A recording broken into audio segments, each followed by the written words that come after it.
speaker is someone whose leadership has had a transformative effect and impact on global healthcare. He's also featured in the aforementioned top 50 most influential Jews list in the Jerusalem Post. And we are pleased to present him and his work and give him the Jerusalem Post Award for Heroism and Courage. And we are speaking, of course, about Vice President of Sheba Global, Yoel Har-Even. My name is Jonathan Prince and I am 22 years old, from Bnei Netzarim near Gaza. Before my army service, I volunteered with children with cancer. Later, I joined a special unit in paratrooper. On October 7, I woke up to sirens. I took my gear and gun immediately went out to defend my home from terrorists. On December 6, during the fighting in Gaza, a missile hit the room I was in. My commander, standing just a meter away, was killed instantly. I was critically injured with shrapnel all over my body, but not in my face. My team arrived, applied 6 tourniquets, and rushed me to a helicopter. I was conscious, but barely alive. The doctor said I wouldn't survive. A field surgery saved my life, and I was flown to Sheba Medical Center, where I underwent a 10-hour operation. At first, I couldn't move, eat, or drink. I felt helpless, but the amazing medical team at Sheba gave me the best care and hope to keep going. Now, after a long rehabilitation journey, I share my story around the world, showing how to find power even in the hardest moments. Thanks to the team at Sheba, I'm here today.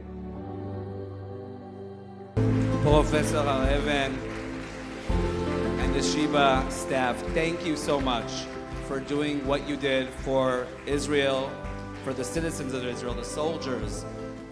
Many times we see the heroes as being the warriors. You are the warriors in the operating room. And you want to say anything? Sure.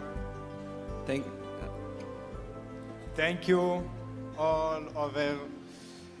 Thank you about the support me and all the soldiers and all Am Israel. Thank you. I really, really appreciate you. Thank you. Let's just hold this for a picture. Okay, look at that one. You know, amidst all the death during this war, it's easy to forget sometimes that so many soldiers have been, thousands of soldiers have been wounded. So I'm so pleased that you guys are here to tell the story of wounded soldiers and also the people that are saving their lives. I think it's essential. So I'd like to start with you, Jonathan. Can you tell us a little bit, we heard about your story about how you were wounded. Can you tell us a little bit about the rehabilitation process? Because it's not something that we often hear about. All the rehabilitation journey, this is long journey, high and low. But when the eye in all my friends that also injured in one place in Tel HaShomer, this is very, very hope. And this is give me a lot of strong to hope, to cope with the pain and all the hardest.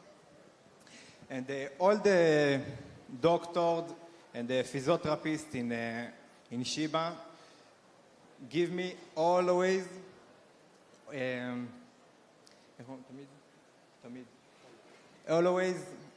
treatment, always with a smile. This is very important for me. So thank you to Sheba and you. All Am Israel that visit me and all the soldiers in the hospital. This is very helped me and thank you. Yoel? He deserves it. Give him a round of applause. Yoel, how many soldiers like Jonathan has Sheba treated? So from the beginning of the war, Sheba treated more than 2,000 casualties. Most of them are soldiers. I would say the vast majority of them came to Sheba directly from the battle zone. airlifted and evacuated by 669 unit that made enormous work and amazing work on each one of them on the ground and en route to Sheba. From them, 100 of them still with us in various rehabilitation phase. And regarding rehabilitation, I will say that 70% of all soldiers and civilians that have been rehabilitated in Israel go through Sheba doors in the last 14 months. One number that it's very important to share with you today is what we call the mortality rate. And it demonstrates what is the chance if you came alive to walk after a few weeks on your feet home. And in the last war, in Harvot Barzel, it's 99%.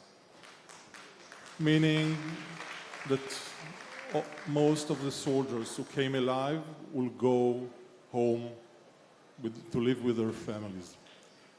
Unfortunately, 2 weeks ago, we lost a soldier. Most of you, I think you know him, Yona Brief. Yona passed away after 14 months of struggling. And Yona will be, to my humble opinion, one of the symbols of this war.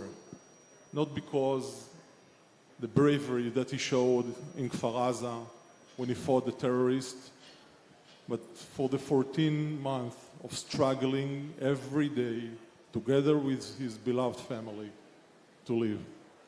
And may the memory of Yona will be blessed forever.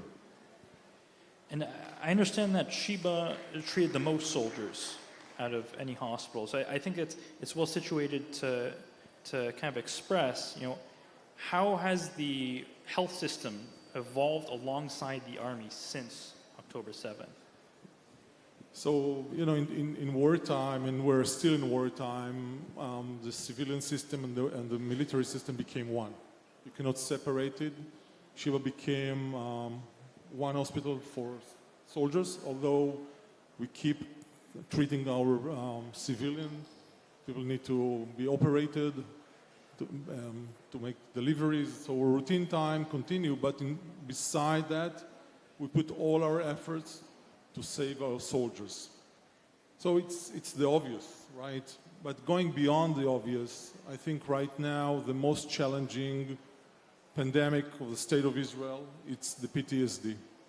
And for that, maybe Lucci will say a few words later, but for that we gather forces with our allies in the FIDF and Cohen Network, and more recently the Dell Foundation, to support the soldiers and the children in Israel with the PTSD. So you mentioned a few partnerships there, and Sheba as a leader in medical technologies, representing Israel, which is a leader in medical technologies. How do you bring about partnerships abroad that can benefit Israel and the hospital and the soldiers you treat? So if you have a few hours, we can speak on that, but let me shortly say that we created several years ago our innovation platform called ARC, stands for Accelerate, Redesign, and Collaborate. And this is the brand that allow Israeli technology, the Jewish COP, the wisdom of our physicians, together with the collaboration with others, to flourish and propel outside of Israel. Just recently, a week ago, we signed another agreement with a hospital and university in Nantes, France. Yes, the same France that condemned Israel, signed with us an agreement to develop an innovation center in France, and more to come in Australia and even in Bahrain. I think that's an amazing venture that you're being a part of. I want to thank you personally. A year ago today, members of my unit in Gaza were injured, Roy Yachamim and Or Shezaf, and they were treated and they had rehabilitation in your hospital. And so I want to personally thank you for helping soldiers like Yonatan, like my friends, through that difficult process. Do you have any other examples of partnerships that you think would merit bringing up?